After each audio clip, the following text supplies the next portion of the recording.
মোহাম্মদ সাগর। সাগর, সাগর বয়স কত? 27+। 27+ বয়স।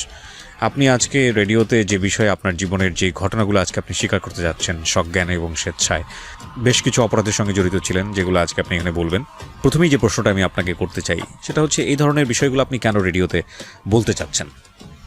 বলতে চাচ্ছি একটা কারণ, যে আমি আসলেই যে ব্যাপারে জড়ায় গেছি এটার পরিণতি কি এটা জানুক, যেন আমার মতো ভুল দ্বিতীয় আর কেউ না করে এরকম। ঠিক আছে, শুরু করুন আপনি যেখান থেকে বলতে চান প্লিজ। বলতে চাই, ছোটোবেলা থেকেই আমার আব্বু লঞ্চে চাকরি করতো।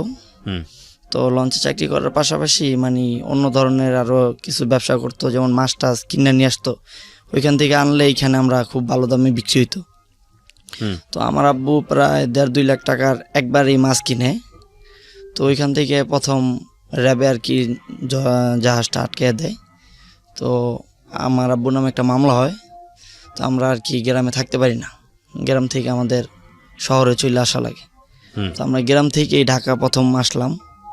আসার পর আব্বুর চাকরি বাকরি নাই, এখন আমিও কিছু করতে পারি না, লেখাপড়াও বন্ধ। 3 আমি পড়ছি। তারপর কয় ভাই বোন ছিলেন আপনারা? আমরা ছিলাম 2 ভাই 1 বোন। 2 ভাই 1 বোন, তার মানে আপনার পজিশন? আমি সবার ছোট।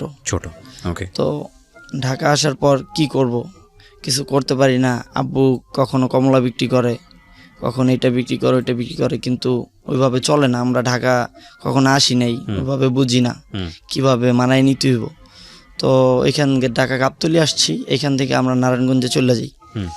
ওইখানে যাওয়ার পর আমি অনেক কষ্ট করি, যে হোটেলে কাজ করা লাগে বা কোনো গ্যারেজে কাজ করতেছি, দৈনিক 30 টাকা 20 টাকা দিচ্ছে আমাকে। এটা দিয়ে মানে মোটামুটি আমার আব্বুর তো চাকরি নেই, আমরা কি করব, আমাদের কোনো হেল্প করার মতো কোনো লোক নেই। তো 4-5 মাস পরে আমার আব্বুর আবার ঢাকার লঞ্চে চাকরি হয়। তো আমাদের ফ্যামিলিটা আবার মোটামুটি ইনশাল্লাহ আমরা ভালোর দিকে যাই। তো আব্বু বলে, তুমি লেখাপড়া তো ছাইরা দিছে, এখন আবার করো। তো কাজের ভিতর জড়ানোর পর, টাকা চিনার পর আমার ভিতর আর ভাই লেখাপড়াটা ঢোকে না। স্কুলে গেলেও ঠিকঠাক মতো যাই না, আসি না। তো বললো যে তাহলে ভালো একটা কাজ শিখো, যেহেতু তোমার ভবিষ্যৎ আছে।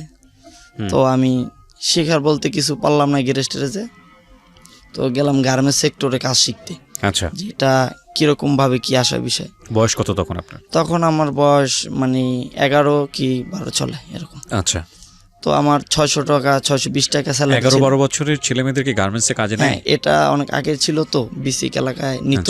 আচ্ছা, মানে 600 টাকা স্যালারি ছিল, 620 টাকা। আচ্ছা, কি কাজ ছিল আপনার? আমার কাজ ছিল যারা মানে টি শার্ট তৈরি করে, ওটা আমি সুতা আর কি কাইটা দিতাম বসে বসে। আচ্ছা, এটাই। তো ওইখান থেকে প্রায় 1 বছর শেষ করলাম, কাজটা শিখলাম মোটামুটি। তখন আমি মেশিন চালানো শিখলাম, অপারেটর হইলাম। তো আমার অনেক লোকের সাথে পরিচয় হলো, যেমন স্যার বা ভাইবার অনেক বন্ধু হলো ওইখানে। তো হঠাৎ করে একটা ফ্রেন্ড ওইখানে মানে একটা অকারেন্স করে একটা মেয়ের সাথে, আমাদের বয়সী। তো মেয়েটা প্রেগনেন্ট হয়ে যায়। তো ওই সময়টা দেখা গেছে ছেলেটারে ধরে নিয়ে যায় একটা এলাকায়, যে ও হয়তো বা মেয়েটাকে বিয়ে করতে হইব, নাইলে ওর অনেক টাকা জরিমানা দিতে হইব, 4-5 লাখ টাকা। তো আমি মন খারাপ করে বসে রয়েছি। আমার একটা ফ্রেন্ড আসলো, যে কি হয়েছে, মন খারাপ কেন? তো তখন ওর কাছে বললাম যে এই ঘটনা, আমার তো আরেক বন্ধুর এরকম করছে, এখন কি করা যায়? তো কয় চল আমার সাথে। তো এই ফার্স্ট টাইম আমি এক বড় ভাইয়ের সাথে দেখা করতে গেলাম ওর মাধ্যমে। তো বড় ভাইয়ের কাছে গেলাম, যাওয়ার পর দাঁড়িয়ে আছি। বললো বসো। বসলাম। ভাই হ্যাঁ বলো কি হয়েছে? ভাই এরকম এক এলাকায় তো আমার বন্ধুরা আটকে রাখছে, এখন কি করা যায়? তো আমার বলতেছে, তো তুমি কি করলে খুশি হইবা?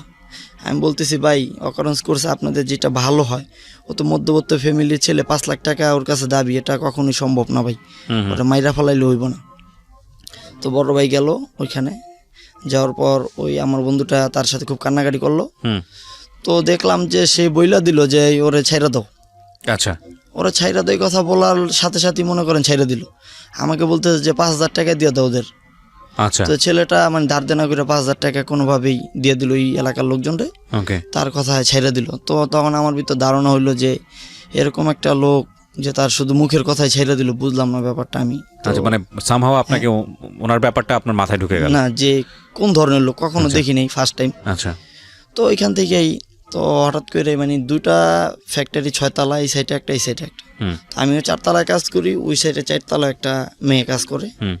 তো প্রথম অবস্থা মেয়েটা খুব চঞ্চল ছিল, শয়তানি করতো, ফাইজলামি করতো। তো আমি জানলার দ্বারা সবসময় নীরব হয়ে বসে থাকতাম দুপুরবেলা, যখন আর কি লাঞ্চ টাইমটা ছিল। তো একটা সময় মেয়েটার দেখি ওই ফ্লোর থেকে আমাদের এই ফ্লোরে চলে আসছে 1 তারিখে কাজের জন্য। তো আসার কালীন তো মেয়েটার আমার ভালো লাগতো মনে মনে, কারো বলতাম না কখনো যে, বা মেয়েটাকেও বলতাম না। কিন্তু মেয়েটা একটা ছেলের সাথে সম্পর্ক করে, আমি টোটালি সব জানি।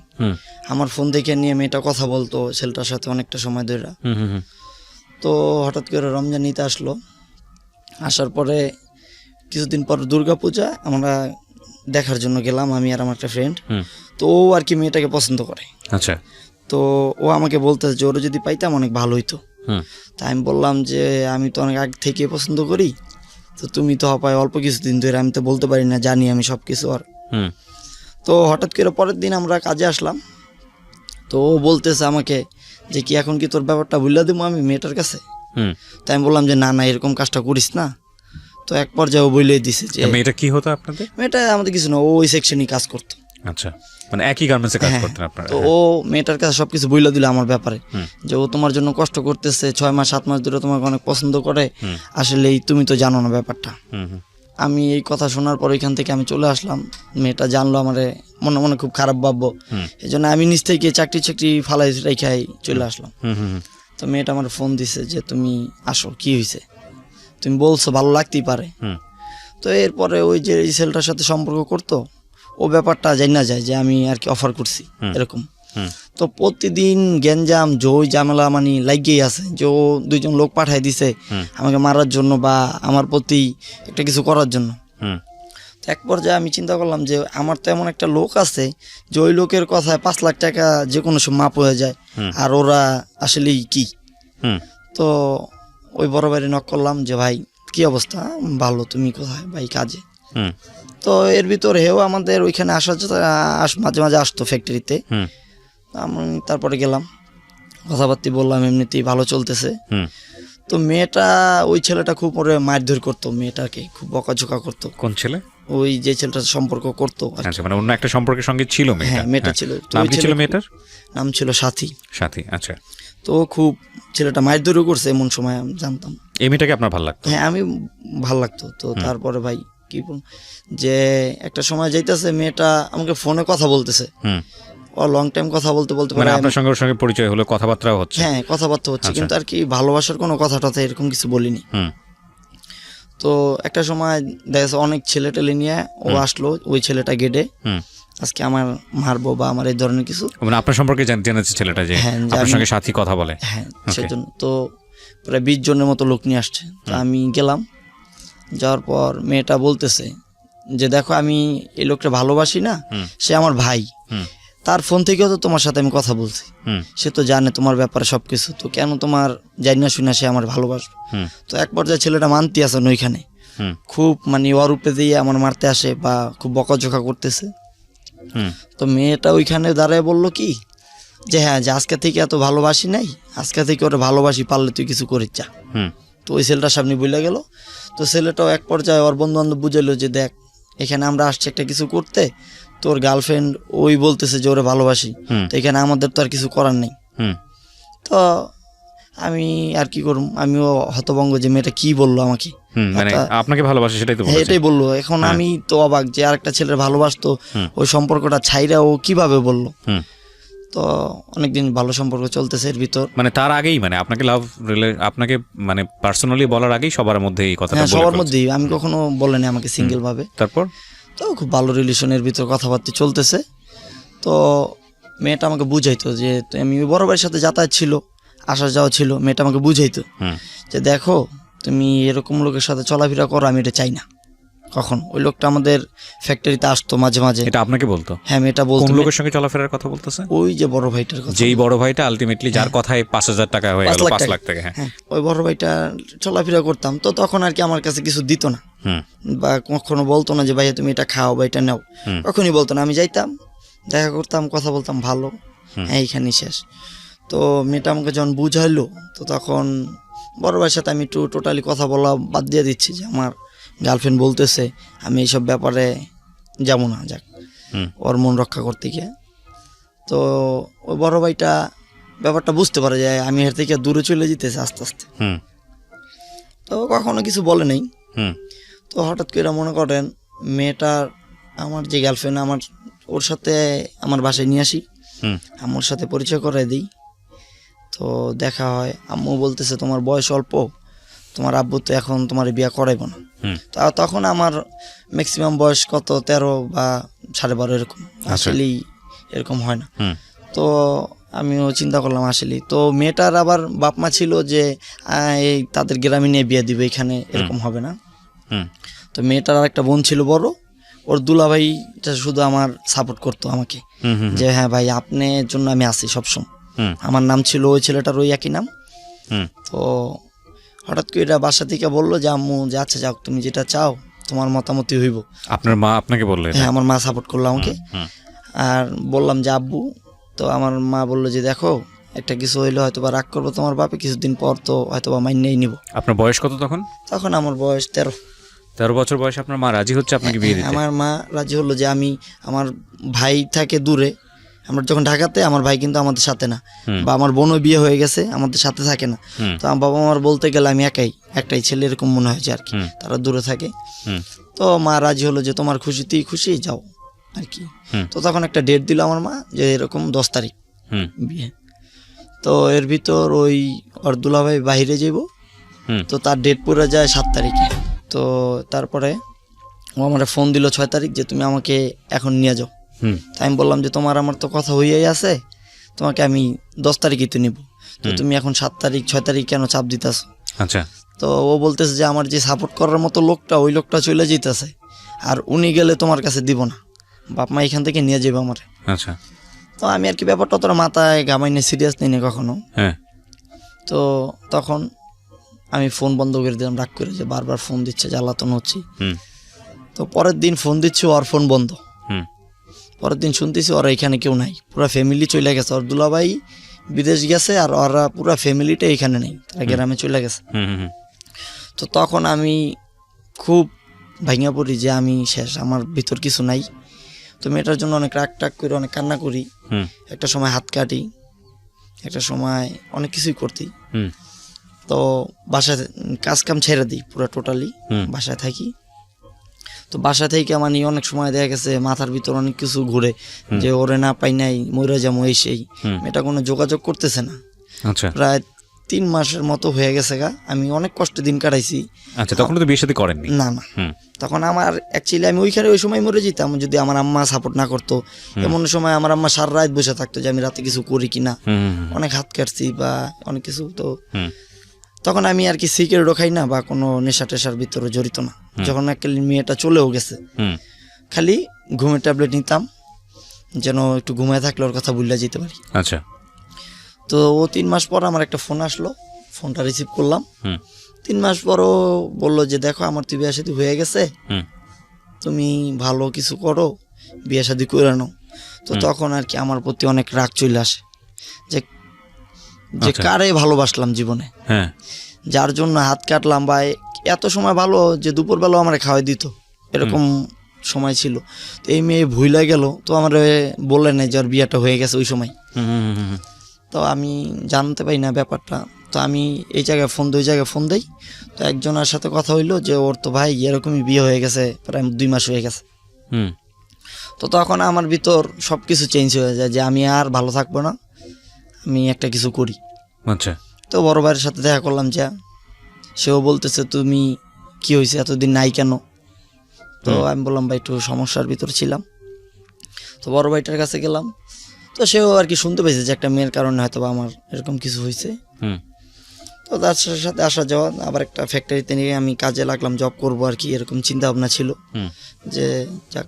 তো ওই ফ্যাক্টরিটায় টোটালি সে দিনে 3-4 বার আসতো বড় ভাইটা, আচ্ছা ওটার ভিতর তার আসা যাওয়া বেশি ছিল। তো আর কি যে মেয়েরা ভালো লাগতো, টিজ করতো, শয়তানি করতো, ওইখানে যে ম্যানেজমেন্টের লোকজন ছিল হুম তারা নিরুপায় যে এই লোকের অনেক ক্ষমতা, কিছু বলা যাবে না। আচ্ছা যারা ভালো পোস্টে ছিল বা শুধু মালিকও আতঙ্ক থাকতো যে এইখানে যদি আমি কিছু করতে যাই ও আমার অনেক কিছু করব। হুম তো ওইখানে বড় ভাইয়ের কাছে বড় ভাই আসলো, একটা ঝগড়া হইতেছে। হুম তো লাইনের যেই একটা লোক ছিল মানে দায়িত্বে, ওই লোকটা বলতেছে, ঝগড়া করতেছে, তো হ্যাঁ বলতেছে যে তুমি আস্তে কথা বলো, বড় ভাই বলতেছে। আচ্ছা তো বড় ভাইকে সে আবার রিপ্লে বলতেছে এই মেয়ে আপনার এখানে ডাকছে কি, আপনি কে? আচ্ছা। তো আমি তখন পাশের লাইনে ছিলাম। হ্যাঁ। তো এই কথাটা বলার পর আমার ভিতর খুব লাগছে যে আমার এরকম একটা সিনিয়র পারসন, আমার থেকে 6 বেজ কি 5 বেজ বড়, তুমি এই লোকটার সাথে। তো আমি গিয়ে ওই লোকটার মনে করেন ধাক্কা দিলাম আর একটা চটকনা দিলাম ওই লোকটারে অতি ফাস্ট। তো এই জিনিসটা আর কি বড় ভাই খেয়াল করলো যে আসলে বড় ভাইয়ের প্রতি আমার একটা ভালোবাসা বা মায়া জিনিসটা আছে। তো ওই দিনকে এই রাত্রে আমার ডাকাইলো, কই তুমি আসো, তার ক্লাবে গেলাম, বসে রয়েছি। তো বললো তুমি এরকম করলা লোকটার সাথে। আমি কি ভাই জানেন না আপনার লেগে খারাপ ব্যবহার করছে, এই জিনিসটা আমার ভিতর খুব লাগছে। তো বড় ভাইটা মানে এরপর থেকেই বেশি ফোন দিত, কই আসো কি আসো বিষয়, মানে কাছে যাওয়ার জন্য। আচ্ছা আচ্ছা, মানে পছন্দ করতো? হ্যাঁ, আমার পছন্দ করতো। তো একটা সময় আমি ফোন দিলাম শুক্রবার দিন, ভাই কোথায়? তাদের একটা বাড়ি ছিল, নিচতলায় গেলাম তার রুমে, যাই দেখতেছি যে ইয়াবা যেটাকে বলে কখনো দেখি নাই বা কখনো চিনিও না, ফার্স্ট টাইম গেলাম। দেখতেছি যে লাল ট্যাবলেট, যেরকম ব্যথার ট্যাবলেট হয় 2 টাকা দামের, ব্যথার ট্যাবলেটগুলো এরকম ছিল অনেকগুলো, প্রায় 20-25টা। তো আমি বলতেছি ভাই এগুলি কি? বসুন। তো তার বসলাম রুমে, তো সে খাচ্ছে, আমি কখনো নামও জানতাম না। তো আমার কখনো হাতও নেই, আমি বসে রয়েছি অনেকক্ষণ। খাইলো প্রায় 8টা-9টার মতো খাইলো। আমি ওইখান থেকে তো আসলাম বাহিরে। তো তখন আমার বলতেছে কয় টাকা পাও তুমি বেতন? আমি ভাই মোটামুটি সব মিলে 1500-1600 টাকার মতো হয় আর কি। তো বলে এই টাকা তো তুমি তো মনে করো একদিনই কামাই করতে পারো। তো আমি বললাম যে ভাই ঠিক আছে আপনার কথা, আমি তো কোনো খারাপ লাইনে যাইতে চাই না, কিন্তু আমি তার নামে অনেক ধারণা শুনতাম যে সে অনেক খারাপ, মারধর করতো, মানুষ খুন করতো। বিষয়টা এরকম যে আপনার পছন্দ করি কিন্তু বেলাইনে যেতে চাই না। জি হ্যাঁ, আমার নিজের ভিতরে এটা ছিল যে ভাই। তো ওই মেয়েটা প্রতিনিয়ত আমার ফোন দিত, ফোন দেওয়ার পর ওর প্রতি আমার অনেক রাগ হয়, অনেক ঘৃণা জন্মার ভিতর। হ্যাঁ, শাসি, যে ও ফোন দিয়ে বিয়ে করে ফেলেছে একটা ছেলেকে। তো আমার ফোন দিয়ে শুধু একটাই বলে ভালো আছেন, কি করেন? তো আমি বললাম যে সুখে আছে, তুমি ভালো থাকার কথা জিজ্ঞাসা করো আমারে। তো এইখান থেকে এক পর্যায়ে কাজটা ছেড়ে দিলাম, বড় ভাইয়ের সাথে হাঁটতেছি, ঘুরতেছি। তো বাজার আছে, ওখানে একটা বাজার বসে, বড় ভাই ফার্স্ট টাইম নিয়ে গেল বাজারে। বড় ভাইকে দেখে সালাম দিতেছে, ভাই কইতেছে। তা আমি অবাক যে কি কার সাথে হাঁটতাছি, আমি জানতাম, ধারণা ছিল ব্যাপক পাওয়ারফুল। হ্যাঁ, তো গেলাম।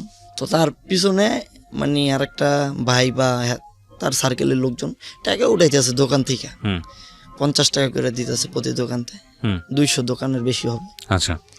তো গেলাম, তো ওই দিনকে ফার্স্ট টাইম দেখলাম যে ব্যাগ ভরে টাকা নিয়ে আসছে ক্লাবের ভিতর। তো টাকাটি ঢালছে, তো ঢাইলা টাকা বলতেছে গণ, প্রায় টাকা গুনলাম। ওই সময় ওই টাইমে প্রায় 40-45 হাজার টাকার মতো ছিল, আর অনেক কাছ থেকে টাকা আসছে, মানে দোকানে দোকানে সে চাঁদা তুলেছে আর কি। হ্যাঁ, ওই প্রতি যখন সপ্তাহে 2বার হাট বসে, তো তারা টাকা দেয় ওইখান থেকে। বা ওই মহল্লায় যদি কেউ বাড়ি উঠাইতে আসে, এমনও আছে যে জায়গার দাম 3 লাখ টাকা। তো এক লোকের জায়গার দাম 3 লাখ টাকা, সে বাড়ি উঠাইব, তার কাছে বলতেছে যে আমাদেরকে 5 লাখ টাকা দিতে হইব। তো এমন লোক আছে যে জায়গা টাকা ফালাই থুয়ে চলে যায়, যে এই জায়গাটা কি 3 লাখ টাকা জায়গা, 5 লাখ টাকা চাইতেছে। তো এরকম অনেক লোকই আসছে, খুব আনন্দের ভিতরে সময় কাটতেছে, যে ফার্স্ট টাইম কোনো নেশা টেশনে টাকা গুনতেছি। তো মেয়েটা আমাকে শুধু জ্বালাইতেছে ফোন দিয়া, 2 দিন 1 দিন পর পরই ফোন দেয়। এই টাকা দিল আপনাকে? পুরো টাকাই না, টাকাটা আমি তখন অবস্থায় নিইনি। তো তখন টাকাটা গুনলাম, টাকা রাখতেছে, ডয়ারে রাখতেছে, দেখলাম ভালোই মোটামুটি। তো চাকরি করি না, তার সাথেই যাওয়া আসা করি। তো কিছুদিন পরে আর অনেক জায়গা থেকে টাকা আসতো, যেমন ট্রলারের যেই পারাপার করে লোক, ওইখানে গেলাম ঘাটে টাকা উঠায়, বা লঞ্চে যাইতেছে এরকম একটা আছে, ওইখান থেকেও টাকা উঠায়। তার অনেক ঠিক থেকেই টাকা আসতো। তো একটা সময় এক জায়গা থেকে টাকা 5 লাখ টাকা দেওয়ার কথা একটা লোকে, তো ওইখানে কাউরে পাঠাইলো না, আমাকেই পাঠাইলো যে তুমি যাও, যাই এই নাম্বারটায় ফোন দিবা, 3 তলা বাড়ি, ওইখানে যে ফোন দিবা, তোমারে 5টা বান্ডিল দিব টাকার, প্রথম অবস্থায় বললো। তো আমি বললাম কত টাকার মতো হইব? বললো আচ্ছা আমি ফোন দিতেছি। তারপর ফোন দিল, তো বললো যে 5টা বান্ডিল না, বান্ডিল হইব 10টা। তো গিয়া ফোন দিলাম, আসলাম টাকা নিয়ে। এত টাকা দেখে ভালো লাগছে, টাকা দেখছি আগেও, কারণ বাবা যখন করতো, তখন জাহাজে চাকরি করতো, তখন আমার বাবা অনেক টাকা নিয়ে আসতো ব্যবসার থেকে। আমরা এমন সময় ছিল যে দেশ বাড়িতে অনেক ডাকাতি হইতো, আমরা টাকা বালিশ বা এই তোষকের নিচে লাইসাও ঘুমাইছি, অনেক টাকা দেখছি। তো কখনো মনে হয় না যে 10 লাখ 5 লাখ টাকা বা নিয়ে চলে যাই। গেলাম, তো যাওয়ার পর আমার বলতেছে টাকা লাগবে তোমার, আমি কী করুম টাকা দিয়ে ভাই, লাগলে কিছু নাও। তো ওইখানে মনে করেন ডরারই টাকা কেউ ধরে না, তারা খুব অনেক ডরায়, যারা সার্কেলে ছিল সবাই ডরায়, খুব ভয়ঙ্কর লোক। তো এক বন্ধু ফোন দিল, গেলাম, ওর সাথে দেখতেছি ওরা কাঠ খেলতেছে। জীবনে ফার্স্ট টাইম দেখতেছি যে ওরা কাঠ খেলতেছে, কি খেলতেছে বুঝতেছি না, কই ফোটা বলে কি না বলে বুঝতেছি না, দাঁড়াইছে অনেক সময়। তো এক সময় ওই খেলাটা চেঞ্জ করে অন্য একটা খেলা খেললো, যে এখানে ফোটা বলবো যে 10টা যদি ডাইন সাইডে পড়ে তাহলে সে পাইবো, বাম সাইডে পড়লে যে আর কি কাঠটা দিব সে পাইব। তো এটা বুঝলাম, দাঁড়িয়ে থেকে দেখলাম। তো তখন নিজের ভিতর মনে হইলো যে আসলে একটু খেলি। তো তখন আমার কাছে প্রায় 80-90 টাকা ছিল। আচ্ছা, তো অতি ফার্স্ট মনে করেন গেলাম খেলতে, 80-90 টাকা থেকে প্রায় 2700 টাকা জিতছি আমি ফার্স্ট টাইম। তো এই জিনিসটাই দারুণ হইলো যে সময় নাই, কাজ কাম নাই, কী করুম। তো বড় ভাইরে হাত দিয়ে গিয়ে বললাম, ভাই টাকা লাগবে। কত টাকা লাগবে? ভাই 1000 টাকা দেন। তো আমার কাছে ওই সময় 1000 টাকা অনেক কিছু ছিল, যে আসলেই 1000 টাকা এত হাজার হাজার টাকা ছিল, 1000 টাকাই ছিল। হ্যাঁ, ভাই কখনো বলতো না যে আসলেই কে বা কি আসবে, দিত। এরকম প্রতিদিনই 1000 করে নিতাম, কখনোই বলতো না। আর ভাই খুব ভালো জানতো যে অনেক ব্যাপারই, ভাই একটা মেয়ে নিয়ে আসছে, বলতো রুমে তার কেউ নাই, আমি বলতাম আমি আছি, বলতো বসো, বাইরে বসতাম, মেয়েটার সাথে সময় কাটাইতো। তো চলে যেত বাইরে, দেখতাম যে ঘনিষ্ঠ হিসাবে আমি, বড় ভাই থাকে বা তার বন্ধু মানে বান্ধব এরকম থেকে, কেউ নাই, মানে না, ঘনিষ্ঠ বলতে আপনাকে হ্যাঁ বুঝছি। আমাকে অনেক ঘনিষ্ঠ। তো ভাই কখনো বলে না যে আসলে তুমি এটা খাবো, এটা আমি প্রতিদিনই দেখতেছি জিয়া বা নিতেছে, তখনও আর কি নামটা ওরকম ভাবে জানি না। তো তার এবার এসে দৈনিক 20 টাকা লাগি ওই লোকের এরকম। ওদের যাইতেছি আইতেছি, এই মেয়েটার জ্বালায় আর বাঁচতেছি না। একটা সময় যে মনে হইলো যে এটা কি একদিন খাইয়ে দিই।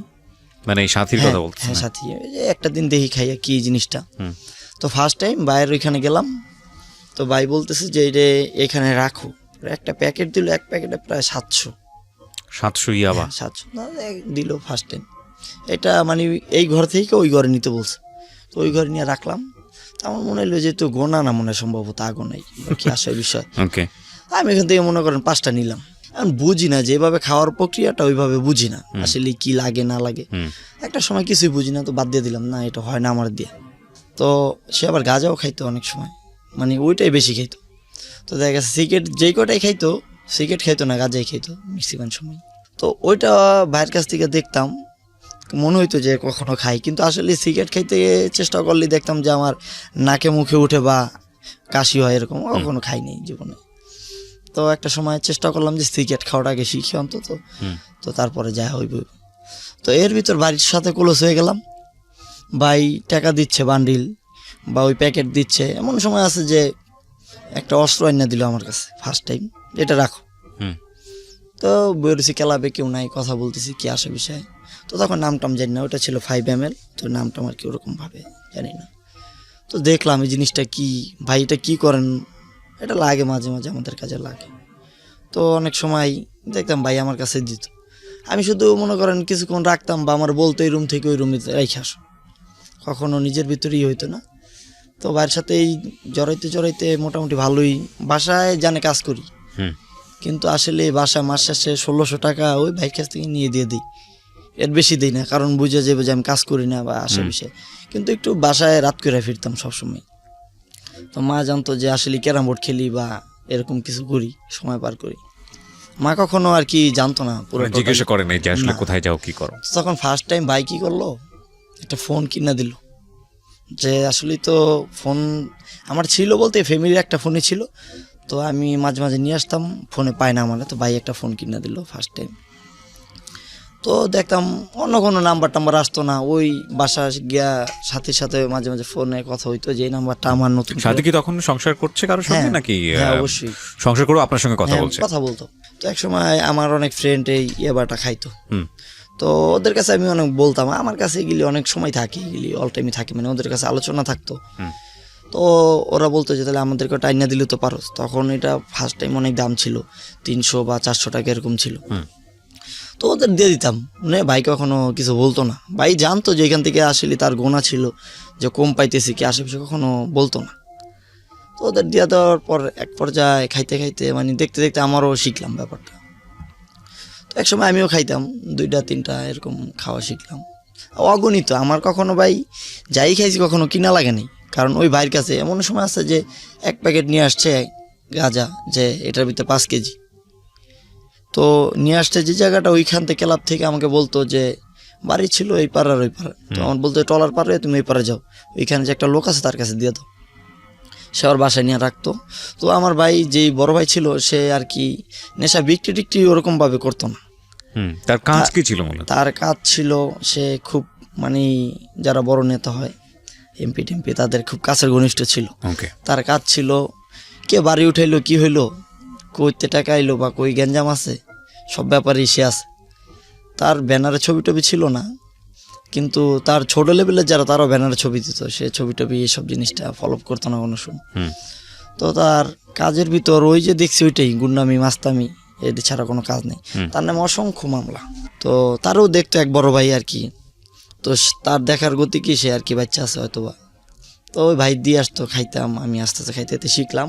মেয়েটার আর কি ভাই মেন উদ্দেশ্য, মেয়েটা আমাকে খুব জ্বালাতন করতো, মানে আগুন যেটা নিবেন না ও ওইটা জ্বালানোর জন্য ফোন দিত আমাকে, যে কেমন আছো কি আসো। ফোন ব্লক করে দিতে পারতেন? হ্যাঁ, ওই তখন আবার মাঝে মাঝে নিজেই কান্না করতাম, ফোন নিজেরও একটা মিস করতেন। হ্যাঁ, যে অনেক ভালোবাসতাম, যদি আপনার বিশ্বাস না হয় আমার তো হাত কাটা আছে ভাই, এখনো 100-150 কাটছি আমি হাতে এরকম। তো এক সময় খাইতে খাইতে এরকম হইতেছে যে না খাইলে ভালো লাগে না, ইয়াবা মাথাটা ঝিমঝিম করে ভাই, শরীর কিরকম লাগে যে ভালো লাগতেছে না, কিরকম খালি খালি। তো হঠাৎ করে ভাই নাই, ভাই একটা বড় কাজে চলে গেছে কোথাও দূরে, যে ভাই রাইতে 3-4 দিন লাগবে। তো ক্লাবে যারা ছিল তারা একটু মার করতো যে ও খুব ক্লোজ, কারণ এই সেই, সবাই আমার ভালো চোখে দেখতো না কখনো। এরকম লোক ছিল যে প্রায় 8 বছর 10 বছর ধরে তার সাথে অত ঘনিষ্ঠ না, কিন্তু আমার পরিচয় 6 মাস 1 বছর আমি অনেক ঘনিষ্ঠ, অনেক ক্লোজ। তো এই জিনিসটা তাদের ভিতর ভালো লাগতো না। কিছু যদি জিজ্ঞাসা করতাম, হয় জানি না, অন্য জায়গায় দেখে সেই, মানে আমার সাথে ওরকমভাবে খারাপ ব্যবহার।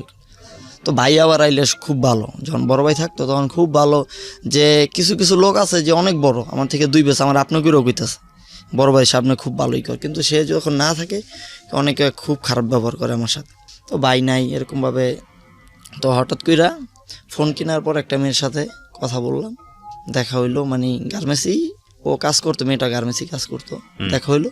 তো ওর সাথে কথা বললাম, ফোনে কথা বলতে বলতে মেয়েটা যখন সম্পর্ক রাজি হলো যে আমি ওর ভালোবাসি, মেয়েটা আমাকে ভালোবাসে, তখন আর কি জানতো না যে আমি সব লাইনে আসলে আসি বা কি আসা বিষয়। তো তারপরে একটা সময় মনে হইলো যে না আমি সংসারী হবো, আমি সব বড় ভাইয়ের সাথে জ্বরে আছি প্রায় 9 মাস 1 বছরের, আমি আর এখানে থাকবো না, একটা কিছু কইরা আমি ভালো হয়ে যাবো। তো বাসা থেকে আবার বললাম মায়েরে যে আসলেই একটা মেয়েরে ভালোবাসতাম, আমারও তো পাইলাম না, আর ওর জন্য কি করলাম তুমি তো দেখছোই, এখন আরেকটা মেয়েরে ভালোবাসি, কি করবা? বললে তোমার যেটা খুশি তুমি ওইটা করো, বিয়ে করবা করবা, তোমার সুখ তুমি বুঝো। আজকে আমরা ফ্যামিলিগত এক জায়গায় করলে আমরা ভালো দেখে করতে পারতাম, তুমি যদি ভালো থাকো তাহলে তুমি করো, তোমার ব্যক্তিগত ব্যাপার, কারণ তুমি আমার একটাই ছেলে এরকম। তো এর ভিতর বড় ভাইটাই, তার খবর নাই, সে আর কি দূরে চলে যায়, তার কোনো খোঁজ খবর থাকে না। তো তখন বড় ভাইরে বললাম যে ভাই আসলে এই লাইনটা আমি আর করতে চাই না। হঠাৎ করে আমার ভিতর ধারণা হলো যে না আসলেই অনেক খারাপ হয়ে গেছি, আমি আমার ভিতর মনে হইতেছে খারাপ, আমি আর ভাই লাইনটা ভালো লাগে না। তখন ভাই খুব হাসি খুশি থাকে, কিন্তু মনে করেন এত মুখ কালা করলো যে পারেন ওই জায়গায় যে আমার গুলি করে দেয় ক্লাবের ভিতর। আচ্ছা, আমার জিনিসটা আমার ভিতর মার্ক হয়েছে যে আসলেই কথাটা বলনে সে খুশি না। তো আমি কি করুম, কোনো কিছু ভাইবা পাইতেছি না। মেয়েটা তখন অ্যাকচুয়ালি সব জানে যে আমি তো খারাপের লগে জড়িত, খারাপ। তো বড় ভাই চিন্তা করলো আগে যেটা না করতাম সেটার থেকে আর বেশি করার চিন্তা করলো। এখন থেকে আমারে যেখানে বলে আমি তো আর কাজ করি না, তার সাথেই থাকি। এমন জায়গা আছে যে যাও, যে টাকা চাইবা, আমার সাথে পোলাপান যেত, টাকা চাইবা, যদি না দেয় কিভাবে টাকা আনবা এটা তোমাদের ব্যাপার। ওর কাছে টাকা আছে কিন্তু দিতে চাইবো না, কিন্তু ওর মারধর করলে টাকা পাইবা। তো 8 জন 10 জন যাইতাম আমরা, আমি মানে ওদের ভিতরে ছোট ছিলাম সব থেকে। কথা বলতাম ভাই পাঠাইছে টাকা লাগবে, এসে বলতো নাই।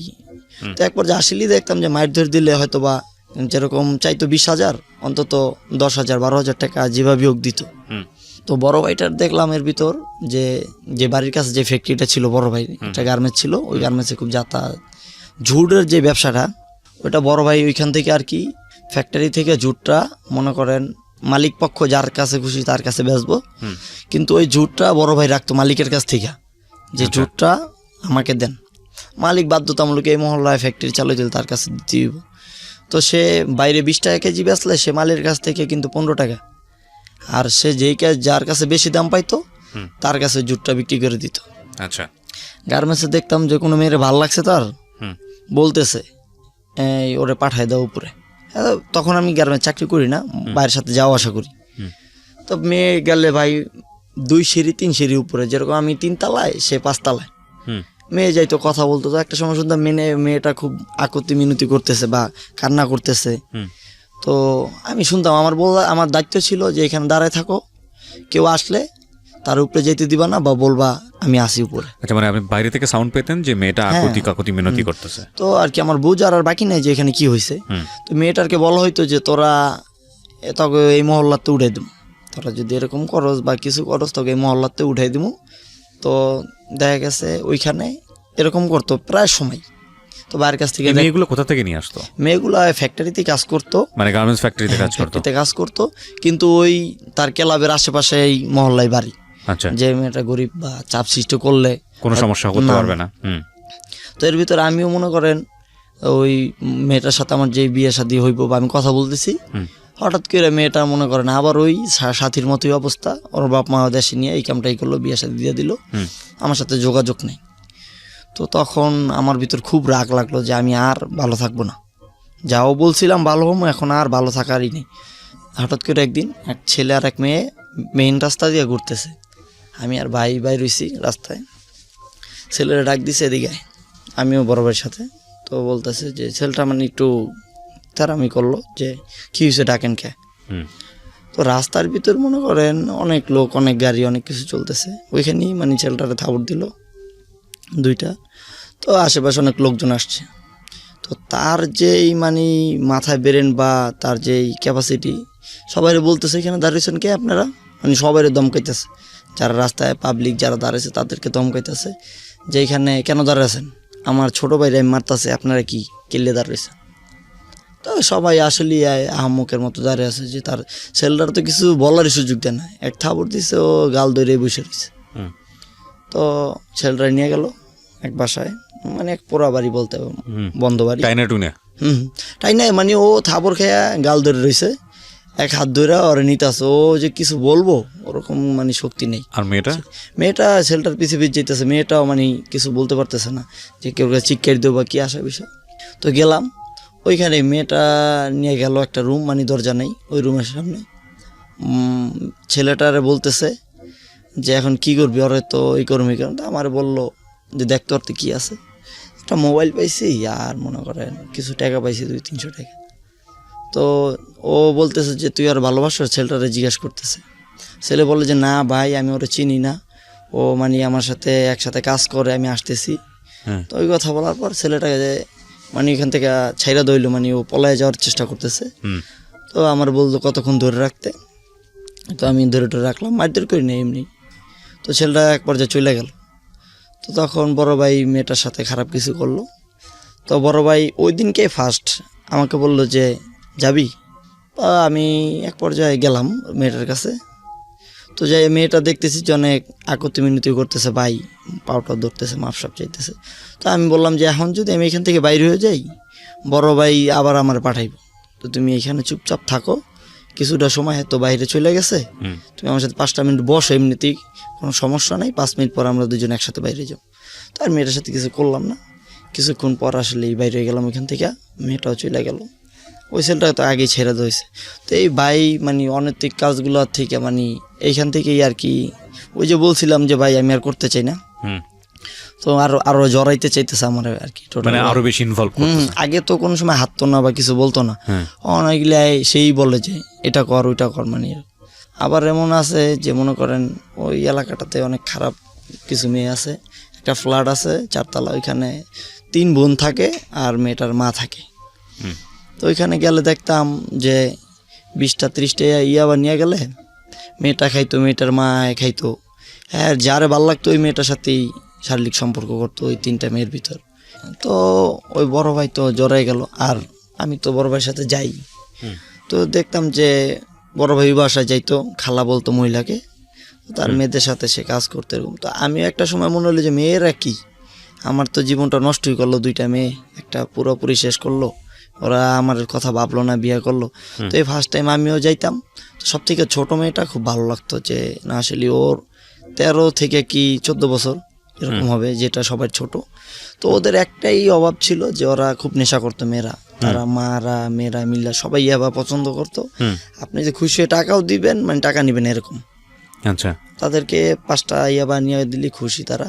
তো আমি হঠাৎ করে যাইতেছি আইতেছি, ওই মেয়েটার সাথে খুব ভালো সম্পর্ক হয়ে গেছে এক সময় দেখা গেছে ও আমার সাথে খুব ভালো সম্পর্ক, যে আমার ভালোই বাসে এরকম। ইয়াবা ছাড়াও গেছি, ওটা নিয়েও গেছি, বা ওর সাথে আমি বাইরে দেখা করতেছি, ঘুরতেছি, রেস্টুরেন্টে খাইতেছি একসাথে, মেয়েটার সাথে খুব ভালো সম্পর্ক। এই তো বড় ভাইয়ের কাছে টাকা চাইলে মনে করেন আগে চাইতাম যেরকম কাঠ খেলতে গেলে ভাই 1000 দেন, 1500 দেন, 2000, তো একটু চাওয়াটা বাড়াই নিতেছি 10,000, 15,000। তো প্রথম অবস্থায় দেখা গেছে যে জিততাম, তো এখন ম্যাক্সিমাম সময় খেলতেই হারি।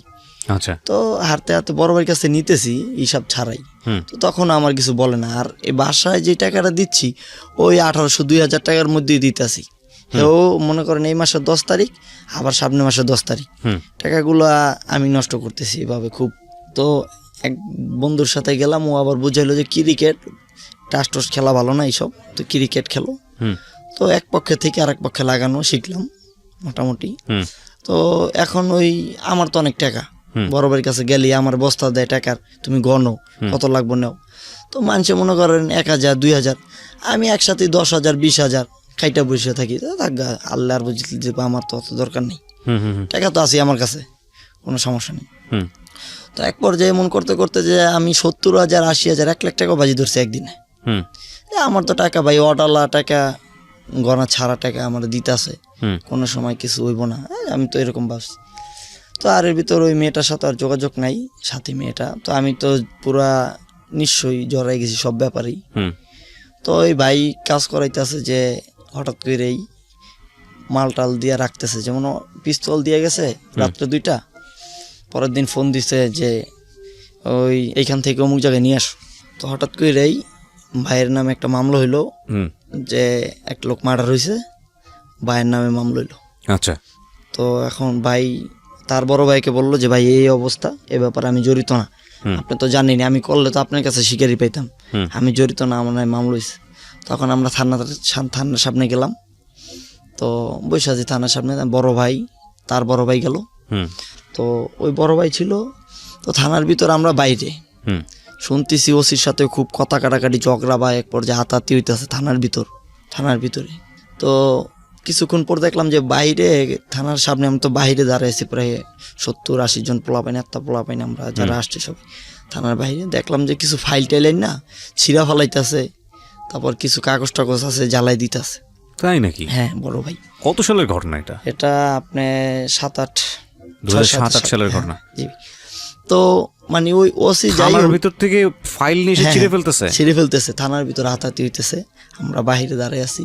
কিন্তু যেই থানার লোকজন টাকা দিয়ে কিনা ভাই এরকম ছিল আগে, এখন তো আইন প্রশাসন অনেক ভালো হয়েছে, কিন্তু প্রথম আমরা যে অবস্থায় দেখতাম যে ওরকম কিছু ছিল না। এখন আপনি তো যে কিছু করলে আপনার জন্য হয়তো বা না, এখন তো চিন্তাই করা যায় না। এখন কিছু জায়গায় অনিয়ম হয় না তা না, নিশ্চয়ই, কিন্তু এখন তো আসলে এখন ভাই অনিয়ম হয়, গাড়ি লাইন যেরকম। আচ্ছা, গাড়ির নাই পরে আসি, আপনি যেটা দেখেছেন সেটাই বলেন। তারপর তো দেখলাম আমরা অনেক কিছু, তার অনেক মামলা ছিল, একাধিক মামলা টামলা, এগুলি সবই ওই দিনকে জ্বালায় টালায় খুব অস্থির। তো এই কথাটা আর কি ওই পুলিশের ওইখান থেকে অন্য একটা ভালো লেভেলে ডিবির ওই জায়গায় পৌঁছায় কথাটা। তো এরপরই বড় ভাইয়ের আর কি খোঁজাখুঁজি শুরু হয়ে যায়। হ্যাঁ, তো বড় ভাই নাই নিরুদ্দেশ 1 মাসের জন্য কক্সবাজার। খবর তো আমার কাছে আছে, খুব ঘনিষ্ঠ, সে আমার কাছে কথা বলতো, তার কথাটা তার আম্মুর কাছে গিয়ে আমি বলতাম যে সে শুধু আপনার সঙ্গে ফোনে যোগাযোগ ছিল, তার আম্মুর কাছে বলতাম সে ভালো আছে, সমস্যা নেই। তো ডিবি অনেক খোঁজাখুঁজি করলো, তো অনেক টাকা প্রায় শুনলাম যে বড় ভাই বললো, যে বড় ভাই আর কি দেখতো, বড় ভাই বললো প্রায় 18-19 লাখ টাকার মতো গেছে, যে পুরাটা দামা চাপা দেওয়ার জন্য যা হয়েছে সব টাকা টোকা দিয়া সব দামা চাপা দিয়ে দিছে। তো তারপরে আসলো। তো এখন ওই বড় ভাই মানে আমার দিয়া আগে তো প্রায় করতাম, এখন তা আসার পর থেকে মেয়ে প্রতিদিন আসতেছে বিভিন্ন জায়গা থেকেই, তার কাছে আসতেছে, বৈশা কথা বলতেছে।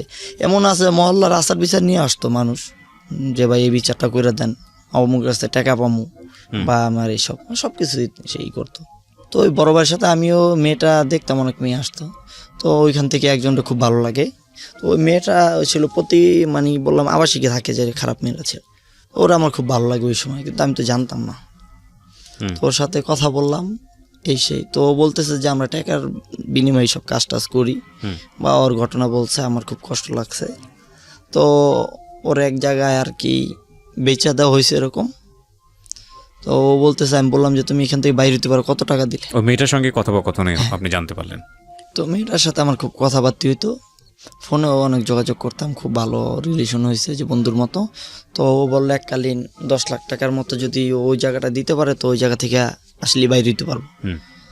তো বড় ভাইয়ের কাছে গেলাম, যে আসলে এতটি টাকা তো নেই, টাকা নেই, কিন্তু যখন আগোনা টাকা থাকে তখন নেই। দেখাই ভাই 10,000 নিলাম, 20,000 নিলাম, কিন্তু দেখা গেছে 80,000, 1 লাখ টাকা নিয়েছি। ভাই জানলো, অত জানে না। 10 লাখ টাকা চামো ভাইয়ের কাছে, কি করা যায়? তো ভাইয়ের কাছে বললাম, ভাই অনেক বড় এক সমস্যার ভিতর আছি। তোমার আবার কি সমস্যা? বাড়ি ঘরে কি সমস্যা এলাকায়? আমি তো ফোন দিয়ে দিলে এই সমস্যা শেষ হয়ে যাবো। বললাম না ভাই, শারীরিক দিক দিয়ে সমস্যা, ডাক্তার দেখাইতে লাগবো, কত টাকা লাগবে? তো ভাইয়ের কাছে বললাম যে ভাই 1,00,000 খানের মতো লাগে। তো ভাই টাকাটা দিল। তো কিছুদিন পরেই মানে বড় একটা ডিল ফাইনাল হইতেছে, কিছু ইয়াবা নিয়া। ওই কথাটা শুনতেছি আমি, অনেক বড় ধরনের একটা ডিল ফাইনাল হইব। তো 1 লাখ টাকা ওই সময় নিয়ে নিছি, নিয়ে রাইখা আবার টাকাটা হাইরা গেছি গা ভাই, এই যে জুয়াটার ভিতর গিয়ে সব কিছু শেষ করছি। তো একটা ডিল ফাইনাল হইব বড় ধরনের, যে প্রায় 10,000 12,000 পিসি আবার নিয়ে বড় একটা ডিল ফাইনাল হইব। ওইখানে প্রায় 55-60 লাখ টাকার মতো দিব, এরকম কথা হয়েছে। আচ্ছা।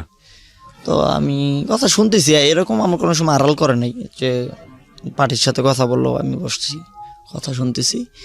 তো ওইখান থেকে কিছু টাকা আনতে দেওয়ার কথা ছিল আমাকে, প্রায় 8 লাখ টাকার মতো আনতে দিব, এরকম কথা।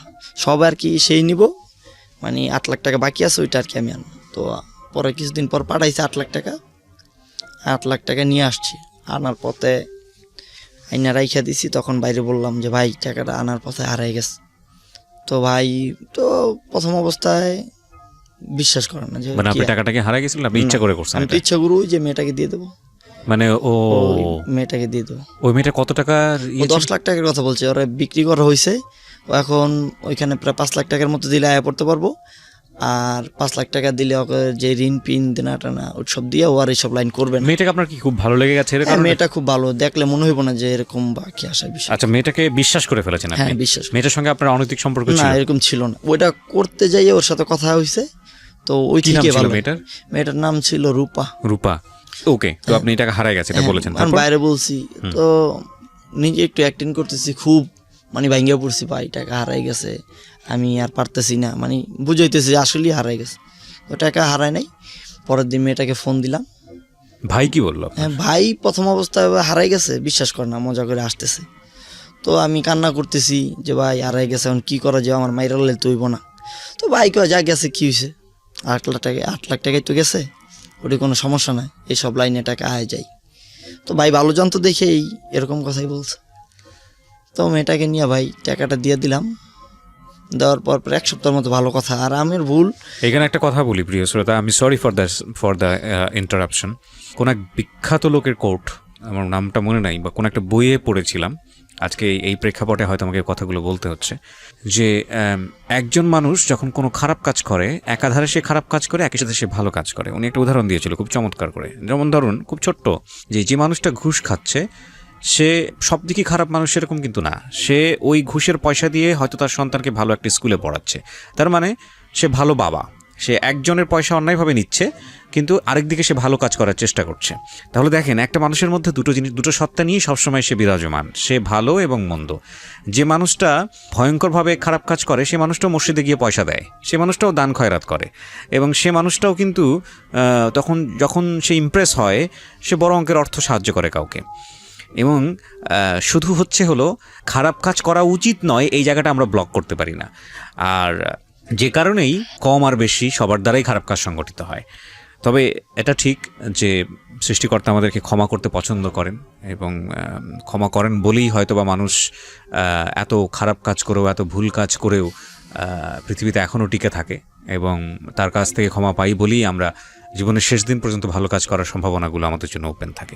এই কথাগুলো এই কারণেই বলছিলাম যে দেখুন, ও যে কাজগুলোর মধ্যে জড়াচ্ছে, ওর মনের মধ্যে কিন্তু একটা প্রচণ্ড রকম একটা মানবিক সত্তা ছিল, এবং ওর কোনো না কোনোভাবে ওর সামনে হিরো হয়ে গেছে এই ভাইটি, যে যার এক কথায় এত কিছু হয়ে যায়, না জানি সে কত পাওয়ারফুল। সো ইমপ্রেস হয়ে গেছে। আমরা যেরকম আমাদের হয় না যে ফ্যান হয়ে যায়, ক্রাশ হয়ে যায়, সেরকম ফ্যান হয়ে গেছে, এবং সামহাও ওকে সে কাছে রেখেছে, ডিরেইলড হয়ে যাওয়া। এবং আমার ইউনিভার্সিটি লাইফেও আমি এরকম এক ভাইয়ের এক ধরনের বলা যেতে পারে অন্ধপ্রেম পড়েছিলাম। আমি জানি না সে এখন কোথায় আছে। তো এই ইমপ্রেস হওয়ার ব্যাপারটি আসলে এরকম ভাই বলতে আমি বোঝাচ্ছি না সে ক্যাটার ছিল না, সে একটু অন্য লেভেলের ছিল, সেটা মনে করার কোনো কারণ নাই।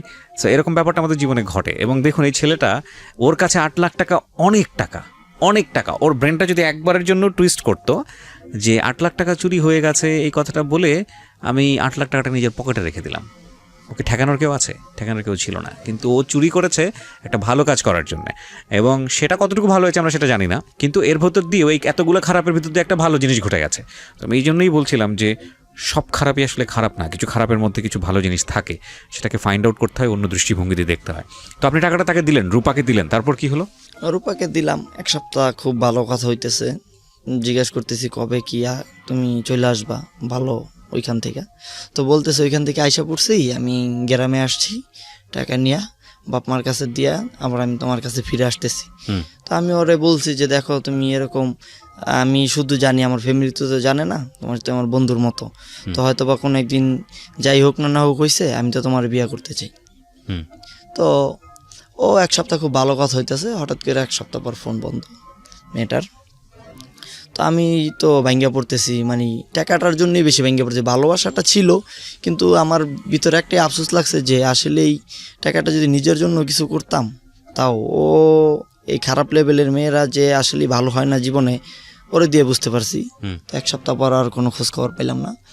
তো ওর যেই জায়গাটা ছিল ওই জায়গাটায় গেছি। তো ওই এক মহিলা আছে ওদের লিডার, তো ওর কাছে গিয়ে জিজ্ঞেস করলাম যে এরকম এরকম কি।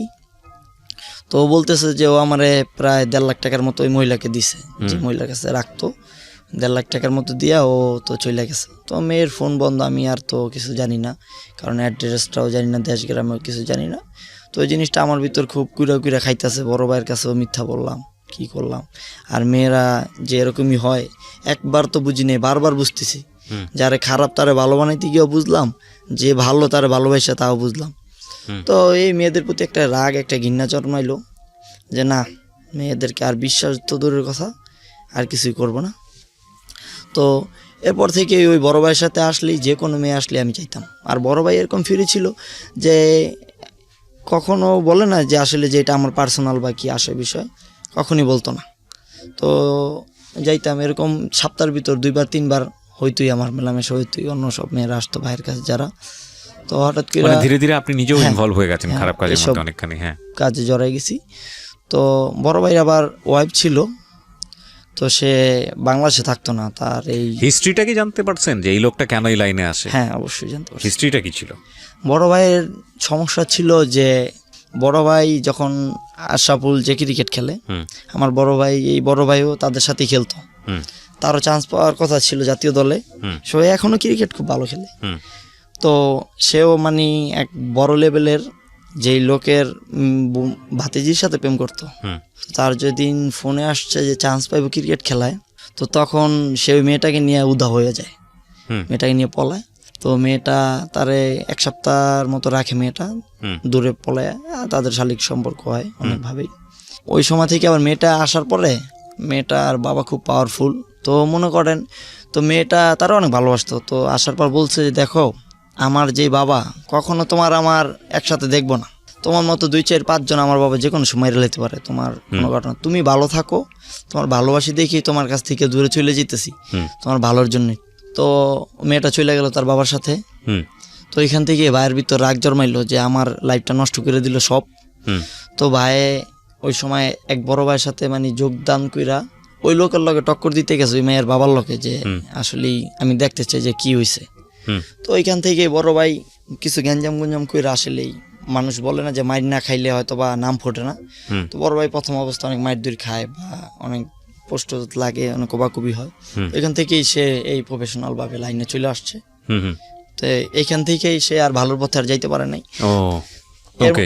আমি কিন্তু আপনার ঘটনাটা মানে এই অনুষ্ঠানটা মনে হয় এক থেকেই শুনি, কিন্তু মানে মাঝে মাঝে আমি চাইছিলাম যে আজকে যেখানে আমি বসে আছি এখানে আমার বড় ভাই থাকতো। আচ্ছা। বড় ভাইয়ের জায়গায় আমি তার সম্মান করি, হুম। বাবার মতো সম্মান করি, যে আমি আমার আপন ভাইরও কোনো দিন এরকম ভাই হিসাবে দেখিনি তারে, যেই ভালোটা আমি বাসি। উনি জানে এই অনুষ্ঠানের ব্যাপারে? উনি না, জানে না। হয়তো কোনো একদিন দেখা হয়ে যাবে। চলেন তারপরে ভাই তো ভাই রইলো, আমি নষ্ট হয়ে গেলাম ভাই। মোটামুটি টাকা পয়সা এরকম করতে হতে আমার দ্বারাই ধারণা যে 2-4-5 কোটি টাকা আমি তার কাছ থেকে নেওয়া হয়েছে। কিন্তু বাসায় কি বলেন 2-4-5 কোটি মানে বুঝতে পারছেন? হ্যাঁ ভাই, অনেক টাকা। কিন্তু ওই যে আমি আপনার বলতেছি যে অগণিত টাকাগুলা আমি অনেক সময় সরাইছি। বাইরের কাছ থেকে হিসাব নিলে দেখা গেছে 1-1.5 কোটি টাকা হইব, কিন্তু আমি অনেক সময় টাকা সরাই নিছি। ওই যে খেলতাম, ভাই জানতো না। এমনও দিন আছে আপনি 80-100টা বাজি ধরে আমি বসে থাকতাম, জানতো না। কিন্তু আমার একটা নেশা হয়ে গেছে ভাই, যেরকম ইয়াবা খাই ওরকম ওটা একটা নেশার ভিতর চলে গেছে। যে আসলেই ভাইয়ের সাথে তো মোটামুটি প্রায় 3 বছরের মতো হয়ে গেছে সম্পর্ক। হ্যাঁ। তো ভাই এটা কি করতেন আপনি? জুয়ার টেবিলে এগুলো হারাতেন? হ্যাঁ, এগুলি ভাই আমি এক লাগাইতাম ক্রিকেট বাজি, ওই দল আর এই দল, সবসময় বড় দল লইতাম আমি। যে ওর 1000, আমার 1800, 2500, 2000, 3000 টাকা দিয়া, যে আমি জিতলে পাবো 50,000, আনলে 1 লাখ 1,20,000 এরকম দিতেও। তো মাঝে মাঝে ম্যাক্সিমাম সময় বড় দলটাই মানে আমি দললেই এরকম হইতো মনে হয় যে আমার। আর জুয়ার টেবিলে গিয়ে নষ্ট করতাম, মেয়েদের পিছে নষ্ট করা লাগতো না, কারণ ভাই নিয়ে আসতো অনেক জায়গা থেকে। নেশা খাইলে ওই ভাই বস্তা ভরা সব কিছু আছে টাকা মতো। তো হঠাৎ করেই একটা রং নাম্বারে ফোন আসলো আমার কাছে, কথা বললাম, দেখা করলাম, মেয়েটা খুব ভালো, ওর সাথে পরিচয় হলো। তো ওর সব আমি বলছি যে আসলে আমি ভালো না, আমি এরকম। তো বড় ভাইয়ের কাছেই গেলাম, ভাই বিয়ে করতে চাই। তো তখন আমার মনে করেন ভালোই বয়স হয়ে আসছে, প্রায় 17-র মতো। ভাইয়ের কাছে বললাম ভাই বিয়ে করতে চাই। বড় ভাই বিয়ে করবার সমস্যাই করো। বাসায় গেলাম, বাসায় ব্যাপারটা জানাইলাম, আমার রাজি হলো। এক পর্যায়ে বিয়েটা করলাম, ওই মেয়েটাকে পালাই নিয়ে এসে বিয়ে করলাম। কাজী বিয়ে করাইব না, মেয়েটাও 15, 15.5, আমার 17। বড় ভাই গেল কাজীরে বলল, কাজী রাজি না। বড় ভাই আবার আরেক জায়গায় ফোন দিল, ওইখান থেকে কাজীরে ফোন দিয়ে বললো যে হ্যাঁ করাই দাও। হ্যাঁ, বিয়ে শাদী হয়ে গেল, মেয়েটাকে নিয়ে বাসায় আসলাম। তো এখন মেয়েটা দেখতেছে যে আমি প্রতিনিয়তই বাইরে থাকি, কাজ তো কী কাম করি জানে না। তো ওর তো সব কিছু জানাই আছে আমার কাছে যে আমি কই দৌড়াদৌড়ি করি। এক পর্যায়ে মেয়েটা আমাকে না করতেছে যে তুমি আমার ওয়াইফ, যে তুমি এটা করো না, এটা ভালো না, এখান থেকে চলে আসো। তো আমি বলি আজকে কালকে এরকম আসতেছি, আমার আর আশা হইতাছে না। আমি রয়ে গেলাম। আমার ভিতর খালি একটাই ধারণা, বাইরে একবার বলছি চলে যাম, ভাই অনেক রাগ করছে। এখন যদি আমি যাই, যদি আমার কাছে কিছু টাকা চাই এককালীন, আমি তো এই টাকা কখনো দিতে পারবো না। কারণ আমার ফ্যামিলির অবস্থা মধ্যবিত্ত, আমার বাবা চাকরি করে ভালো, আমরা খাইয়া পুরা ভালোই আছি মোটামুটি ইনশাল্লাহ। তো বড় ভাইয়ের কাছে কীভাবে বলি আমি, আজকাল পর্যন্ত তো 1 বছর চলে গেছে, বাইরে বলি না কখন। তো তখন ভাইয়ের কাছে দিয়ে কি কাজ করে তো? কে বড় ভাই? বড় ভাই বিভিন্ন জায়গায় বেশিরভাগই আমি টাকা উঠাইতাম, মানে কালেকশন করতেন? কালেকশনটা ছিল বেশিরভাগই টাকা। অনেক জায়গায় ফোন দিত, যাও টাকা নিয়ে আসো। যখন মনে করেন 50,000 আনলে বাইরে দিতাম 30,000, জিজ্ঞাসা করতো যে ভাই কত দিছে, ভাই 30,000 দিছে। ওই লোকেরও আর ফোন দিত না, বা আমার কাছে জিজ্ঞাসা করতো না যে 30,000ই আরও আছে। এটা উনি হয়তো বা বুঝেও অ্যাভয়েড করতো, অবশ্যই, যে এইটুকু তো ওর লোভ দিতেই হবে, না হলে তো থাকবে না। তো আমার কোনো সময় মানে এরকম ভাবি আমি অনেক টাকা সরাইছি ভাই, কিন্তু ওই যে টাকা তো ভাঙছি যে কোনো কাজে না। আজকে যদি আমি একটা বাড়ি উঠাইতাম, আমার একটা 5তলা বাড়ি থাকতো ঢাকার শহরে, কিন্তু আমি টাকা ভাঙছি আজে বাজে জায়গায়, যেসব জায়গায় কোনো কাজের না। তো এক পর্যায়ে বাইরে বললাম যে ভাই আমি তো অনেক দিন ধরে আছি, আমি আর থাকতে চাই না, আমি বিয়ে করছি, আমার সংসার হয়েছে, থাকতে চাই না। তো ভাই চুপচাপ অনেকক্ষণ বসে রয়েছে, টেবিল থেকে রাগ করে উঠে গেছে। বড় এক টেবিল ছিল বর্ষা ক্লাবের, তো উঠে গেছে, কিছু বলে না। এখন ফোন দিলে ভাই ঠিক মতো ফোন ধরে না, আমিও বাসায় থাকি, কিন্তু আমি বুঝতেছি যে আমার উপরে কিছু একটা আসতেছে। তো হঠাৎ করে ফোন আসলো, যখন গার্মেন্টসে কাজ শিখছিলাম, তো আমার এক ওস্তাদ ছিল, ওস্তাদ আর ওস্তাদের ভাই ছিল। তো তারা খুব ভালো, আমি খুব ভালো জানতাম, তারা খুব ভালো। তো তারা ওই যে বড় ভাইয়ের 2 ভাই ছোট, তো বড় ভাই যদি কিছু ইশারা দেয় তারা ওইটাই পালন করে। তো আমার ফোন দিল, প্রায় মাসখানে পরে যে কোথায়, তো আমি গেলাম, যে আমার ওস্তাদ ফোন দিয়েছে, আমি তো যাইতেই পারি স্বাভাবিক। তো গেলাম নদীর এই পার দিয়া, অনেক এক জায়গার ভিতর বিশাল এক মাঠ, কিছু নাই, তাই তারা দুইজনই বসে আছে, কথা বলতেছি, ভাই কি আসে বিষয়, হ্যাঁ ভালো। তো কথা বলতে বলতে এক পর্যায়ে দেখি যে তারা আর ভালো কথা বলে না, তারা কথা যে তোরে আজকে মাইরা ফেলাম। কোথা থেকে এটা লিঙ্ক হয়েছে ভাই, মাইরা ফেলাইবেন, আমার অপরাধ। তো বলতে চায় না যে কি কারণ, কি আসা বিষয় বলতে চায় না।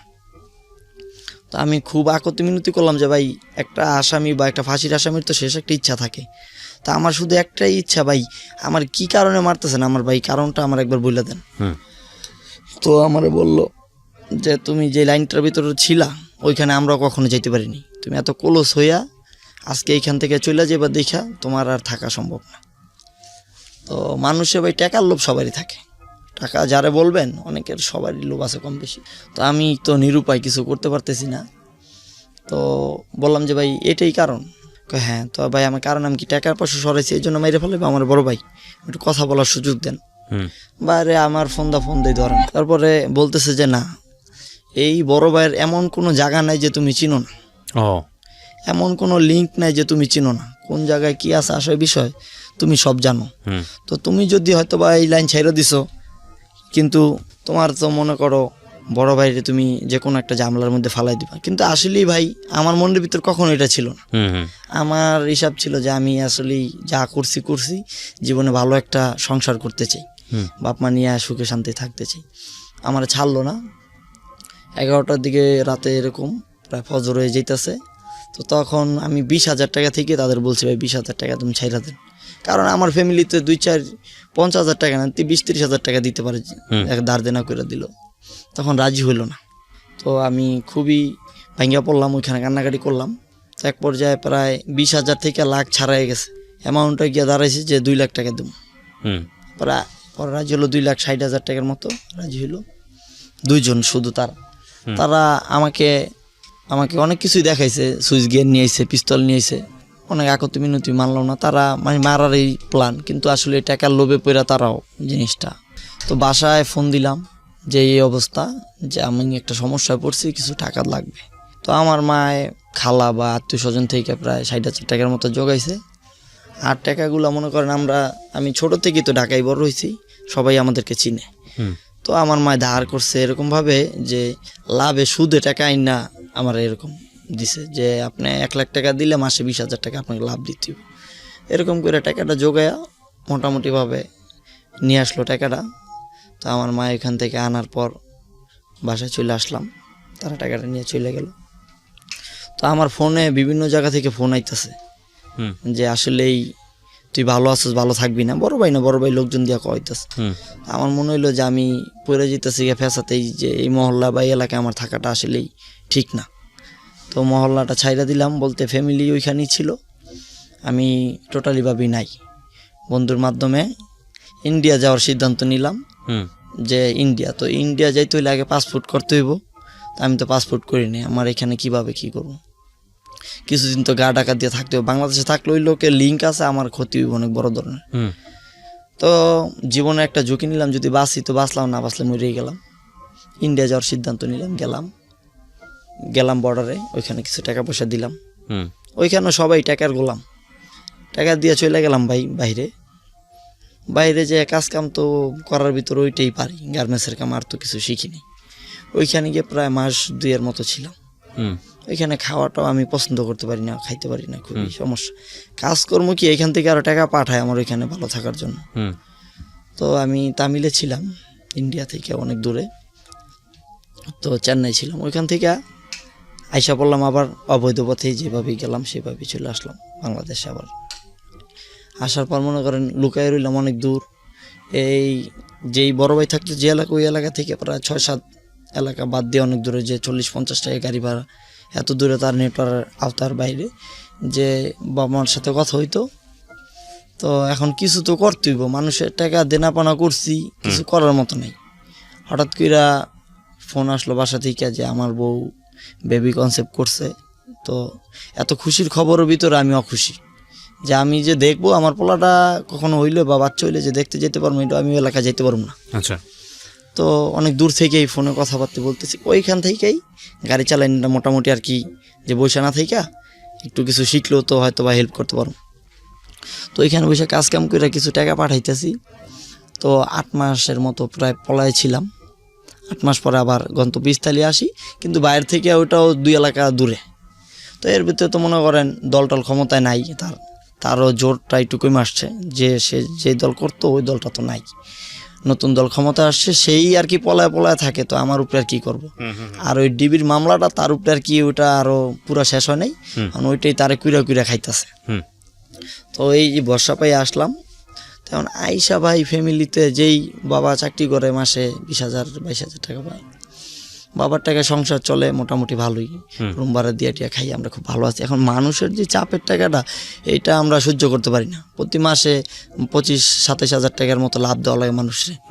এখন লাভ দিব বাবা না কি করব। তো আমি গেলাম চাকরি বাকরি ঢুকলাম, আমার বাচ্চা হইলো, একটা ছেলে হয়েছে। তো বাচ্চাটা খুব মোটামুটি ইনশাল্লাহ মাশাল্লাহ ভালো, এখন আপাতত 4.5 বছর চলে। তো এই টাকার দেনায় ভাই আমি কি বলবো, একদিন আমি মরতে যাই, একদিন আমার মা মরতে যায়, একদিন আমার বউ মরতে যায়, একদিন আমার বাবা মরতে যায়। আমি এমন যে অবস্থাটার ভিতর এখন আপাতত আছি। টাকার দেনা বলতে এটা কিসের টাকার দেনা? এটা ওই যে আমার যখন আটকে রাখছিল, যারা মাইরা ফেলাইবে আমারে, ওই টাকাটা ধার করে দেওয়া হয়েছে। ওই টাকাটা ধার করেছে মানুষ থেকে, সুদে লাভে নিয়ে দেওয়াটা হয়েছিল। আচ্ছা, সেই দেনাটাই হচ্ছে হলো আপনি এখন আমার গলার কাটা ভাই। কত বছর আগের ঘটনা এটা? এটা প্রায় 2-2.5 বছর হয়েছে। এখনো ধরে প্রতি মাসেই সুদ দিতে হচ্ছে? হ্যাঁ, সুদ দিচ্ছে, আসলের দিক যাইতে পারতেছি না। কি হলো মানে আপনার এই গল্পটা আপনি কেন আজকে এখানে বললেন? আজকে এইখানে বললাম ভাই, আমি 3 তারিখে আপনাদের এখানে ফোন দিছি, 2 তারিখ রাতে আমি ফাঁসি দিতে গেছি। বাসায় বউ কান্না করে, মা কান্না করে, আমার বাচ্চা থাকার কোনো দরকার নাই। আমি মনে করি যে আজকে আমার ফ্যামিলিতে দেওয়ার কথা, আমি টাকা গাড়ি চালাই নিয়ে আসি, টাকাটা আমার রাস্তায় মানুষকে দিয়ে আসা লাগে। আমার টাকা দিয়ে আজকে আমার পোলাটার 5 বছর, আমি কখনো পোলাটার এখন স্কুলে ভর্তি করতে পারিনি। এই 2-2.5 লাখ টাকার জের আপনি এত বছর ধরে টেনে চলেছেন, কিছু করতে পারতেছি না। আর এখানে অনুষ্ঠান আপনি এখানে বলার কারণ, যে আমি যদি ময়ূরও যাই কোনো কারণবশত, বা কোনো আবার খারাপেও জড়ায় যাই, আমার ছেলেটা যেন আমার কোনো সময় ভুল না বুঝে যে আমার ওর বাবা কিছু করছে, যে বিপদে পড়েই করছে, অসহায় হয়ে এই কাজটা আমি করছি। যে যাই করি, সামনের তো কথা বলতে পারি না ভাই। একটা জিনিস বলি আপনাকে, আপনি সামনের কথা বলতে পারেন না, কিন্তু সামনের কথা বলার জন্য আমি আপনাকে ছোট করে একটা কথা বলতে চাই। একটা হচ্ছে যে আপনার ভিতরে প্রচণ্ড মানবিক একটা মানুষ আছে, মানুষের প্রতি ভালোবাসা, শ্রদ্ধা, স্নেহ, এই জায়গাটার একটা মানুষ আছে। আপনি ওই যে একটু একটা কথা বলছিলাম যে একজন বাবা ঘুষ খায়, ঘুষ খেয়ে সে ভালো করে পয়সা নিয়ে তার সন্তানকে ভালো একটা স্কুলে পড়ায়, এটার রিটার্ন যদি সে মনে করে যে তার সন্তান তাকে ভবিষ্যতে ভালোভাবে দেখবে, এটা নিয়তি সেটা বলে না আসলে। কারণ উপরওয়ালা একজন দেখছেন, এই সন্তানটা তেমন একটা মানুষ হয় না। আমি জানেন এটা এটা এটা বৈজ্ঞানিকভাবে প্রমাণিত না, বাট এটা অনেকেই বলেন। কিন্তু আপনি এই যে হালাল পথে চেষ্টা করছেন, with the name of almighty Allah, চেষ্টা করে যে পয়সাটা আপনার হচ্ছে সেটা আপনি পেছনের ঘানি টানছেন। আপনার সন্তানকে আপনি 5 বছর স্কুলে পড়াতে পারেননি, এটা নিজের বাবার অবস্থা থেকে এটা ভয়ানক রকমের ব্যর্থতা, এটা খুব কষ্টকর একটা বিষয় আমি জানি।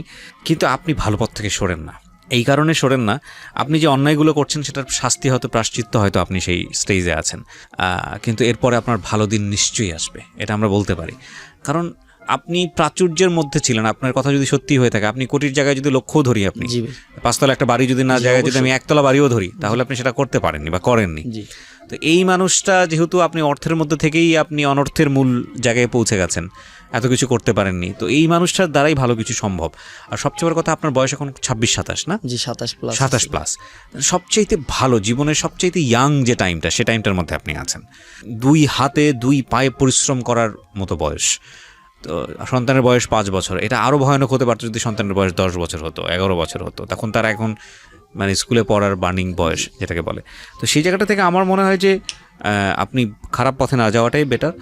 আর আপনার সন্তানের জন্য আপনি আসছেন এখানে, আপনার সন্তান এটা হয়তো বড় হয়ে শুনবে, তবে আমি মনে করি যে আরও অনেক মানুষের জন্যে, আরও অনেক সন্তানের বদ্দোয়া আপনি কুড়াবেন যদি আপনি এই লাইনে যান।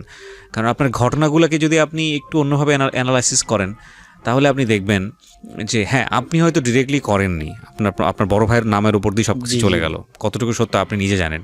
কিন্তু আপনি একটা কথা আছে যে অন্যায় করে এবং যে অন্যায় সহ্য করে, দুজনেই সমান অপরাধী। অবশ্যই। আপনার বড় ভাই কোনো না কোনোভাবে আপনার সাহায্য নিয়েছে এবং সেটা আপনি সাপোর্টটা তাকে দিয়েছেন, এরকম বড় ভাইরা আমাদের সিক্রেটসে অনেক এসছে, হয়তো ভবিষ্যতে সেও আসবে। তবে এটা ঠিক যে এই ধরনের কাজ আপনি সাপোর্ট করেছেন মানে কিন্তু আপনি নিজেও একজন অপরাধী।